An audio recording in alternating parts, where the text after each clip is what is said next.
Hey welcome back. This is Abhishek Raj. स्वागत है आपके अपने YouTube channel Abhishek Raj English classes में। दोस्तों आज हम लोग डिस्कस करने वाले हैं 2020 में पूछे गए ज्योग्राफी के सभी ऑब्जेक्टिव क्वेश्चन।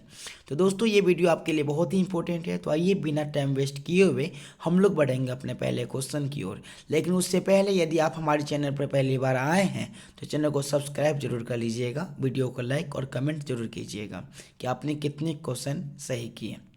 पहला क्वेश्चन आपके स्क्रीन पर यह रहा कि भारत की जनगणना के अनुसार निम्नलिखित में कौन नगर की परिभाषा का अंग नहीं है। भारत की जनगणना के अनुसार निम्नलिखित में से कौन नगर की परिभाषा का अंग नहीं है। तो 75% से अधिक जनसंख्या प्राथमिक क्षेत्र में संलग्न होना, ये नगर की जनसंख्या का संलग्न नहीं है। तो ऑप्शन नंबर डी हमारा बिल्कुल सही होगा, क्योंकि प्राथमिक क्षेत्र में जो संलग्न होते हैं वो ग्रामीण में होते हैं। अगला क्वेश्चन आपके स्क्रीन पर यह रहा कि मानव विकास सूचकांक में भारत के निम्नलिखित राज्यों में से किसकी कोटि उच्चतम है। तो भारत के राज्य की बात करें, उच्चतम की बात करें ना भाई, तो वो केरल होगा। ऑप्शन नंबर डी हमारा बिल्कुल सही होगा। किस भाषा परिवार की जनसंख्या सबसे कम है। तो चिन्नी तिब्बती परिवार की जो जनसंख्या है वो सबसे कम है। ऑप्शन नंबर डी हमारा बिल्कुल सही हो जाएगा। 2011 की जनगणना के अनुसार भारत की जनसंख्या कितनी थी। तो 2011 की जनगणना के अनुसार भारत की जो जनसंख्या थी वो 121 करोड़ थी। ऑप्शन नंबर ए हमारा बिल्कुल सही हो जाएगा। अगला क्वेश्चन, निम्नलिखित प्रदेशों में सुप्रलिखित प्राचीनतम नगरीय बस्ती, देखिए सबसे प्राचीन बस्ती जो है वह सिंधु घाटी सभ्यता है। ऑप्शन नंबर डी हमारा बिल्कुल सही हो जाएगा। हीराकुंड परियोजना अवस्थित है, तो वो ओडिशा में, हीराकुंड परियोजना कहाँ है, ओडिशा में है। अगला क्वेश्चन है, निम्नलिखित में से कौन सबसे छोटी है। तो तापी बेसिन जो वह सबसे छोटी है। ऑप्शन नंबर सी हमारा बिल्कुल सही हो जाएगा। निम्नलिखित में कौन रेशेदार फसल है।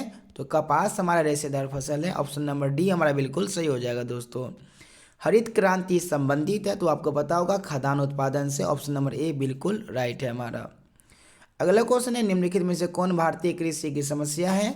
तो निम्न उत्पादकता, ध्यान रखिएगा, निम्नलिखित में से कौन भारतीय कृषि की समस्या है। तो निम्न उत्पादकता, विखंडित जोत, अनियमित मानसून, इनमें से सभी मानिए सभी आंसर होगा, ध्यान रखिएगा।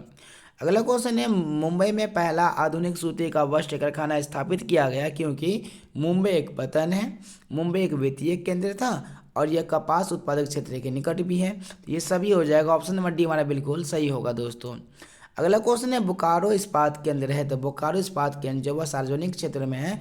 ऑप्शन नंबर सी हमारा बिल्कुल सही होगा। बालाघाट मैग्नीज क्षेत्र किस राज्य में स्थित है। तो बालाघाट मैग्नीज क्षेत्र जो है वो मध्य प्रदेश में है। ऑप्शन नंबर डी हमारा बिल्कुल सही होगा। दोस्तों निम्नलिखित में कौन परंपरागत ऊर्जा स्रोत है। तो परंपरागत ऊर्जा स्रोत जो है वो पेट्रोलियम भी है, कोयला भी है, प्राकृतिक गैस भी है, इनमें से क्या होगा, सभी होगा, ध्यान रखिएगा। वही गैर परंपरागत आ जाए ना तो वहाँ पर सौर ऊर्जा लगा दीजिएगा, ठीक है। चलिए अगला क्वेश्चन है, भारत में प्रथम नाभिकीय ऊर्जा परियोजना स्थापित की गई थी। ये प्रथम नाभिकीय ऊर्जा जो परियोजना स्थापित की गई थी वह तारापुर में, सॉरी ठीक है, तारापुर में, ध्यान रखिएगा। ऑप्शन नंबर बी हमारा बिल्कुल सही है। निम्नलिखित में कौन स्थलाबद्ध पोताश्रय है, ध्यान रखिएगा, निम्नलिखित में से कौन स्थलाबद्ध पोताश्रय है। तो वो विशाखापट्टनम। ऑप्शन नंबर सी हमारा बिल्कुल सही है। दोस्तों पूर्व पश्चिम गरियाला जोड़ता है, तो वह सिलचर को पोरबंदर से। ऑप्शन नंबर डी हमारा बिल्कुल सही होगा। भारत में वायु परिवहन की सेवा शुरुआत हुई तो 1911 में। ऑप्शन नंबर बी हमारा बिल्कुल सही होगा। दोस्तों भारतीय रेल प्रणाली को कितने मंडलों में विभाजित किया गया। तो 17 मंडलों में। ऑप्शन नंबर सी हमारा बिल्कुल सही होगा। दोस्तों अगला क्वेश्चन आपके स्क्रीन पर यह रहा कि प्रादेशिक नियोजन को विशिष्ट लक्षण है। तो ये क्षेत्र विशेष के विकास का उपागम है। ऑप्शन नंबर सी हमारा बिल्कुल सही हो जाएगा।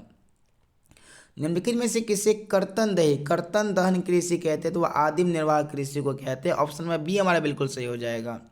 फूलों की कृषि क्या कहलाती है। दोस्तों तो फूलों की कृषि पुष्प उत्पादन कहलाती है। ऑप्शन नंबर डी हमारा बिल्कुल सही हो जाएगा। निम्नलिखित में कौन रोपण फसल है। तो मक्का, सॉरी चाय जो है हमारा रोपण फसल है। ऑप्शन नंबर सी हमारा बिल्कुल सही हो जाएगा। अगला क्वेश्चन आपके स्क्रीन पर यह रहा कि रबर किस प्रकार की कृषि की उपज है।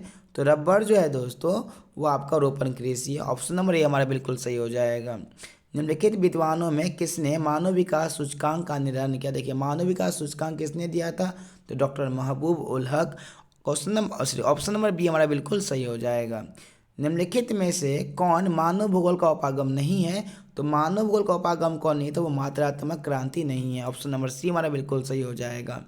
निम्नलिखित में से कौन विरल जनसंख्या वाला क्षेत्र है। तो वो दक्षिण पूर्वी एशिया। ऑप्शन नंबर बी हमारा बिल्कुल सही है।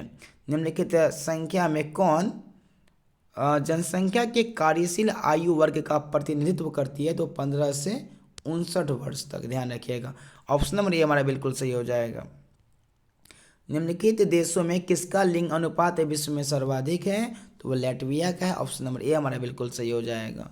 निम्नलिखित में कौन विकास का सर्वोत्तम संकेतक है, तो गुण में धनात्मक परिवर्तन ये विकास का सर्वोत्तम संकेत है। अगला क्वेश्चन है तूतीकोरिन पतन, ध्यान रखिएगा। त से तूतीकोरिन, त से तमिलनाडु। तूतीकोरिन कहाँ है, तमिलनाडु में स्थित है, ध्यान रखिएगा। अम्ल वर्षा का मुख्य कारण है, तो अम्ल वर्षा का जो मुख्य कारण है वो वायु प्रदूषण। वायु प्रदूषण के कारण क्या होता है, अम्ल वर्षा होता है।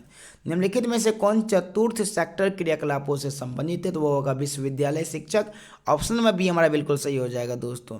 अगला क्वेश्चन है लंबी दूरी तक भारी सामान ढोने के लिए सस्ते परिवहन का जो साधन होता है वो जल परिवहन होता है। ऑप्शन नंबर सी हमारा बिल्कुल सही होगा। रेलमार्ग के जाल का सघनतम घनत्व जो होगा वह संयुक्त राज्य अमेरिका होगा।